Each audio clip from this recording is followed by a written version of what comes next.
Welcome to In the Arena. I'm your host, Mindy McAlindon. Today we're going to be talking about what's happening with PBS. Will you still be able to get PBS in Arkansas? We're going to talk with Carlton Wing, the new executive director of Arkansas Public Television. He's going to give us a little insight into what's happened, what's happening, and where we go from here. Well, Carlton, welcome to In the Arena. Glad to have you. Oh, thank you very much. Happy to be here. Thank you. Well, let's start at the beginning. Tell us just a little bit about your background. How long have you been in Arkansas? All that kind of good stuff. I grew up in Arkansas, North Little Rock, graduated from a high school that no longer exists. They merged the two high schools in North Little Rock, and so now we are just an adjective. We used to be the North Little Rock Northeast Chargers, and now the combined high school is the Charging Wildcats. So we are the charging part of the Wildcats. But grew up here, met my wife out at BYU. Brought her. She's from Arizona, so she's a Western gal. She is a new Southern belle, which we moved back here in '98. Raised all four of our kids here. Had a great career in television. Started off as a sportscaster, got into the outdoors world, and covered professional fishing for a couple of decades, and still do a lot of outdoors programming. That is fantastic. Well, mentioning outdoor programming, most Arkansans probably know you from Arkansas Great Outdoors, which is still running. It's been on the air for quite a number of years now. Tell us a little bit about that show and what makes it connect with people so well. Well, the great thing about having a show about outdoors in Arkansas is you are never hurting for content. There is so much so many things to cover. We have such a great diversity of outdoors options. But the show itself actually came from a couple of other shows that I had been doing over the years. And I used to be just strictly into the hardcore tournament bass fishing community. And that's what I covered was tournament bass fishing. And then COVID hit.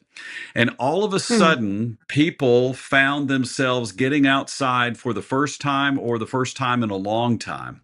And they didn't necessarily feel that confident. And so I thought, we need to do a broad-based show that is inviting people to come outside and enjoy what is in the out of doors, that you don't have to be this hardcore expert. You don't have to know everything that is on the aisle in the fishing section at Bass Pro Shops or Walmart. It can be very confusing and intimidating.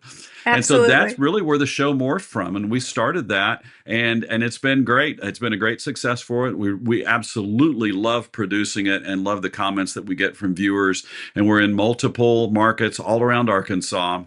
Fayetteville, Little Rock, Jonesboro, Springfield, Missouri, Memphis. And then we're also nationally on the World Fishing Network 4 times a week.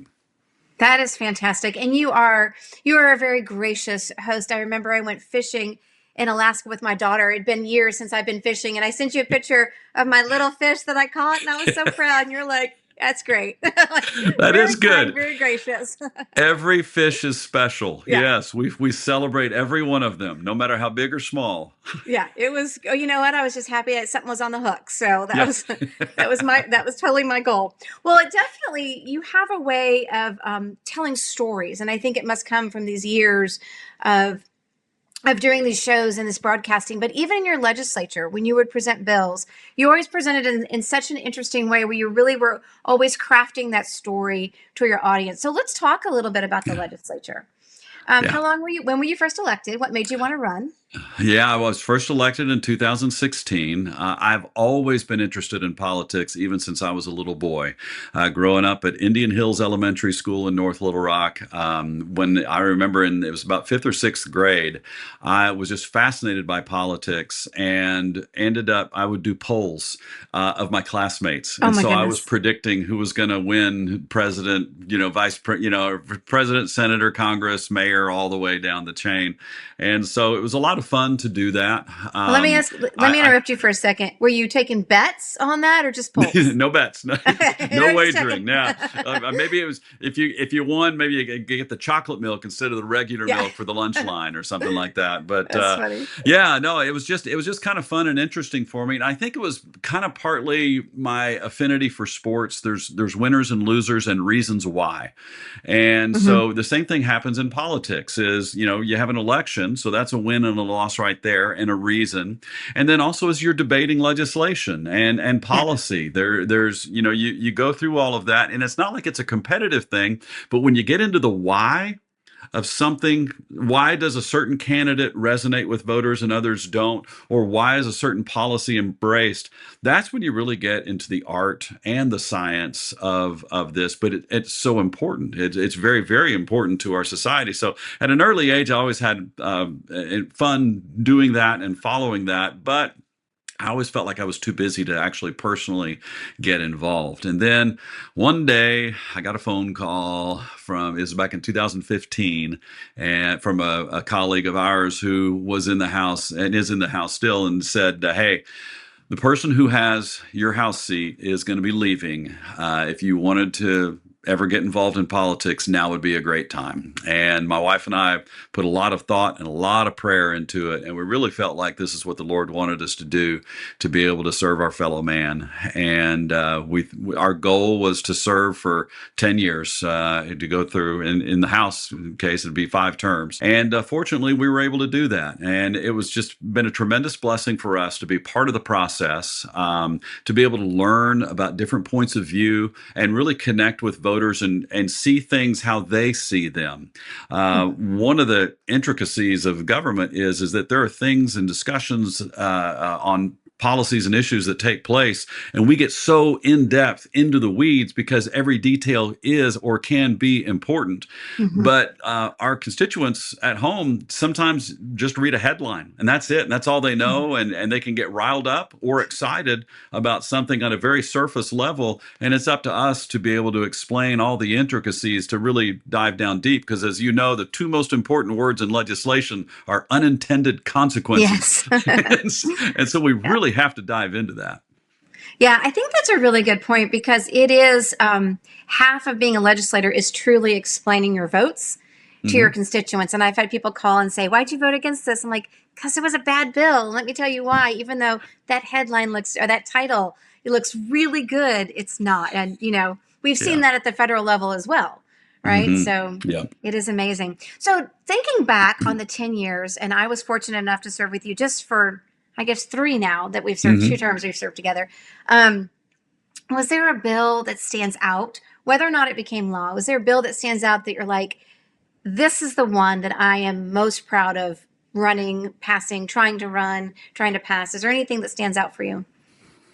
There are a few, but I would say my 3rd term in 2021 was when that session met, and something had happened prior to the session beginning to a close, I call her a friend, but she was my Sunday school teacher when I was a little boy.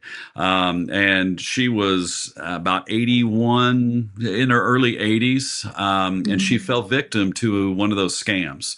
She had been told that she had won the lottery, that $18 million was coming her way, and all she had to do was pay the taxes on the $18 million. And that's how they hook you. They get you to pay something. And somebody else who went to our church came up to me and said, hey, I don't know if you are familiar, but this person is, I believe, is in a scam and is spending a lot of money. I got involved and found out that indeed this was a big time scam. She was already into it by $200,000 by the time I became aware of it. And so I started to ask questions, and I found out that the first people that are aware of these scams to our seniors are the banks. But law prevents them from saying anything because it's their money. And until they're declared legally or mentally incompetent, then they can do whatever they want to with their money, including give it away to criminals. And this is what was happening. And so we were able to approach that. And I put together a coalition that involved the Arkansas Bankers Association, the Attorney General's office, the Department of Justice through the FBI. We had people from the Alzheimer's Association, about 5 or 6 other people, and we met every week at the Capitol as the session began. And after about 2 months in, we felt like we had legislation that finally was exactly what we were looking for. And it was kind of landmark legislation. No other state had really addressed it the way that we had done that. And we were able to get that passed. And I got a lot of emails from not only my constituents, but from across the state of people who had said this same thing happened to my grandmother or to my father. And we're so grateful that we're able to put a stop now. So what happens now is the banks can kind of raise their hand, put a hold on a suspicious transaction, and the Attorney General's office will investigate. And we've stopped quite a few fraudulent transactions ever since then. That sounds like an amazing bill, actually. Really beneficial for everyone. Oh, I love that. Thanks for sharing that. I wasn't aware that you did that. That was before me. So thank you. So as you said, you decided to serve for 10 years in the legislature, which brings us to 2026. And you made a decision to leave midterm, actually, to leave and to jump into PBS, which is amazing because, I mean, PBS, having been there just 2 sessions, it's hard to get PBS funded sometimes when we go through the legislature, right? And I mean, I personally have voted against that bill. And so I'm just curious, what made you want to jump? There's a lot of good that PBS does, but then there's some wastefulness of what happens with PBS, or there's some questions of should taxpayer dollars be funding certain parts of that? So let's kind of unpack that a little bit. And first tell me why you decided to make that jump.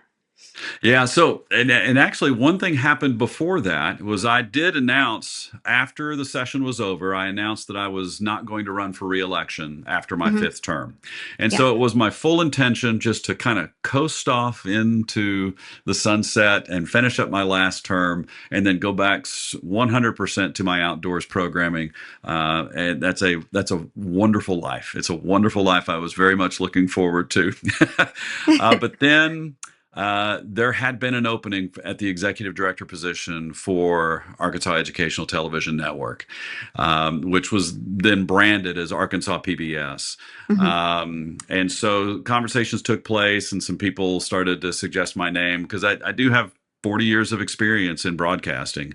And so it was brought up that maybe that might be something good to do. And I thought, well, it actually has the potential to be an interesting way to turn my focus and to serve the public in that way. And so the one key part to this is that there's a difference between public television and PBS. Public television is the vehicle. PBS is a private corporation that provides the majority of programming that most public television stations have. When the federal government cut funding to the Corporation for Public Broadcasting, which was the grant arm. That was the arm that distributed the grants to all of the public television and public radio stations across the country. When that funding stopped, that took away $2.5 million out of the budget for our public television station. This all happened before I got there. And so I knew when I got there that the station was going to be in financial hard times, financial dire straits. I just didn't know how much until I got there, because the moment before I walked into that building, that station did not have a CEO, a CFO, or a deputy director. So the top 3 leadership positions were vacant and had been for months and months. So first thing I had to do was get a CFO and get our numbers. And I asked 2 very simple questions. Where are we and where are we headed? And the answer was not good and worse. And so this was an agency that was bleeding about $2.5 million a year if they were going to stay on that path, which would completely deplete our resources. And within 2 years, we'd be bankrupt. Now, since we're an agency, we don't go bankrupt. We just cease to function because we don't do deficit spending in Arkansas. And so if we had stayed on the path that we were on, we would be done in kind of the spring of 28, about March of 28. And that's because we lost that federal funding, which was $2.5 million, which made it impossible for us to pay that $2.5 million. That's what we give annually to PBS for their dues. A lot of people don't realize PBS charges for our state, $2.5 million. Well, that's the money that we are no longer getting from the feds. It amounts to 20% of our budget. And when you take that station, just the TV side of our station, that's almost a third. It's 31% of our television budget. That's a huge cut for an agency with razor-thin margins. So we looked at those numbers and determined that we cannot afford to pay the $2.5 million for the PBS dues. Now you can imagine what that's going to do to the people who have grown fond of that programming, especially when you look at that we only produce 5% local content is locally produced, only 5%. That number is going to go up immensely. Our goal is 30% within a year, that we will have 30% local content on the network. We approached PBS on multiple occasions, asked them to lower their dues because they know that we don't have the money. Right. They declined every time. We asked if you could do menu pricing. Let us just buy what we can afford. Because PBS Kids would be something that would be fun to get, or Ken Burns, the documentaries. Yeah. They declined as well. And so we had to make a tough financial decision just to save public television in Arkansas. And that really has been my focus. I've been here for 3.5 months. My first day was September 30th. Wow. So we're coming up on 4 months now. And it's been a very, very aggressive time there. Every day is very full, and we're trying to do everything we can to save public television, because to me that's important. Public television has a voice that commercial television does not. And you brought up the question, why should we be paying taxpayer dollars for a television station in 2026? When in 1966, when this station began, there were only 3 other television stations, and then you add a public. Now you have hundreds of other television stations and an infinite amount on the internet. We believe our voice is still important because we can serve communities that are not being served commercially. We can get messages out that cannot be delivered in another way. We are the only statewide border-to-border signal in the state. And when you look at things in terms of security, like if the governor needs to speak directly to the people, if the president of the United States needs to speak directly to the people, this is how it happens when all other forms of communication fail. Yeah, and I think that's actually a really good point. It is, it serves from a local standpoint, right? Sometimes it's got the high school football game or the basketball championships will be on there, where there's no other way to see it. No one's going to put that on on ABC or CBS, right? Yeah. It's on that public television channel. And I think there's also your point of being able to access everyone in the state with a singular message, I think is actually really crucial. Yeah. Or if there's a weather emergency or anything like that. I do think there's some safety in that. So what were the issues that people had with PBS and wanting to vote against funding or wanting to get rid of PBS? Kind of what were those issues that people had?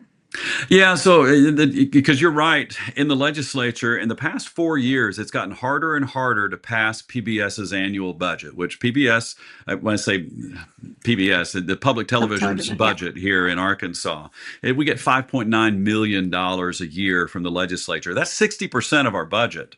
And so, we do rely very heavily on Arkansas, which is another reason we need to focus on Arkansas programming on our Arkansas public television station. But it's gotten harder and harder. And PBS has not made it easier, because there have been some times when folks have seen some bias in some of their programming. And so that perception has a very real effect. And so when the legislature would debate and discuss whether or not to continue to fund a public television station in Arkansas, there were typically 2 objections that they would have. One is what we just talked about. Why are we paying for television station anyway? And 2, there were some people that were mad at PBS for various things that were said. And so those 2 things combined to the point where on our last session, the one that I was in, it took 5 tries to get the budget passed, and we only had 3 days left in the legislative session. So we were 72 hours away from the station shutting down last June 30th, because that's when the appropriation would have ended. So we were that close. We've been by razor thin margins. Some people have suggested, well, Mr. Wing, why don't you just go back to the legislature, to all your friends there and all these surpluses that we have, and ask for another $2.5 million so you can pay for the PBS dues? And that is a very, very unrealistic expectation. We're barely getting what we have. And so one of the reasons why I'm there is to help get the station turned into the proper direction, that we can be focused on Arkansas and do the things that public television needs to be doing, which is education and information. And then that can help our legislature, who are representatives of the people and what the people actually want. We can help them understand and justify that public television does indeed have a necessary space in our broadcast spectrum. Well, I think that's a good point. And I think drawing that distinction between, and we use them interchangeably, public television and PBS, but they are two separate things, Yes. right? So I'm not going to be able to see my PBS Kids anymore if I go on, right? If I go into public television. Is that correct? Well, if once we'll finish up, we'll go through June 30th, but on July 1. But here's the thing that a lot of people don't realize: PBS Kids is free on the app. They have a PBS Kids app. PBS, you log on to pbskids.org. It's free there as well.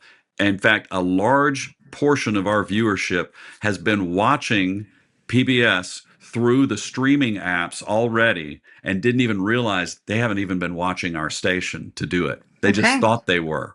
So a massive part of Arkansas will still be able to access, especially PBS Kids is free. The PBS Passport app is $5 a month, and that gives you all of PBS's programming as well. And that also is accessible. And PBS has been sending a lot of their content already to Amazon Prime, Amazon Fire Stick, Netflix. So there are lots of other ways to get some of that PBS programming.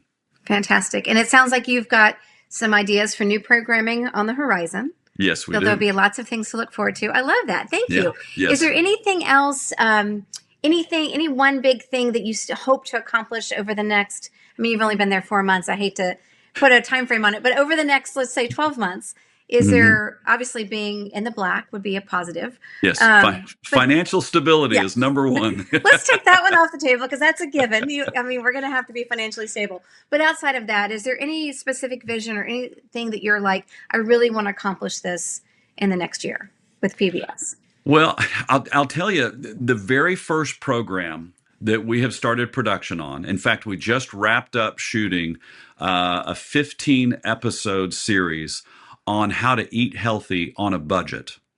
And this was the first project that we launched into after I arrived. And what we did was we got a master chef, and Arkansas only has a handful of those. If it's more than 3 or 4, I'll be surprised. So a certified master chef.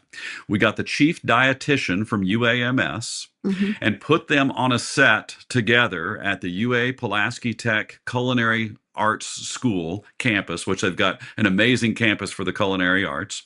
And then that's hosted by Craig O'Neill. And so the three of them together walk families on low incomes on how to eat healthy. Now think about this. And you, as a legislator, you'll be able to see the depth of this pretty easily. But a lot of people don't understand that when people get it, for instance, they get a SNAP card. And if they go straight to the Dollar General or something like that, they're not going to be necessarily getting the healthiest food for them. That has an immediate outcome. They're not healthy. They don't feel as good as they could. And then take that on the long term, they're going to develop some habits that could develop into some chronic illnesses that could create a lot of pain and illness for them over the years. And when you start looking at the costs just materially from a budgetary standpoint, because in the legislature we have to look at how much things cost. Medicaid is a huge portion of our state's budget. If we can lower those Medicaid costs because people were eating healthier all along, think about the impact just financially on state government. But we know that's just the dollars and cents. That's what bean counters do. And we do have to be very mindful of the budget. That's the legislature's role, is to mind the purse strings. But the worth of souls is great in the eyes of God. And these people have some knowledge. There's an opportunity for people to have this knowledge to live a happier and healthier life. That is the mission of public television, is for us to be able to educate and inform in a way that truly changes your life. And so that's really a year from now. Hopefully we are into our full second season of the show is called Arkansas Taste Kitchen. And we fully anticipate that it has the ability to really reach into a lot of segments. I mean, when you go to DHS and get your SNAP card, you can get a card that also has, hey, here's some links to some television programming that will help you. And maybe our food pantries also, if we can get our food pantries to have the food they hand out to match the menus from this. I mean, this has an element of potential ubiquity that could really have a long-lasting influence on the entire state of Arkansas.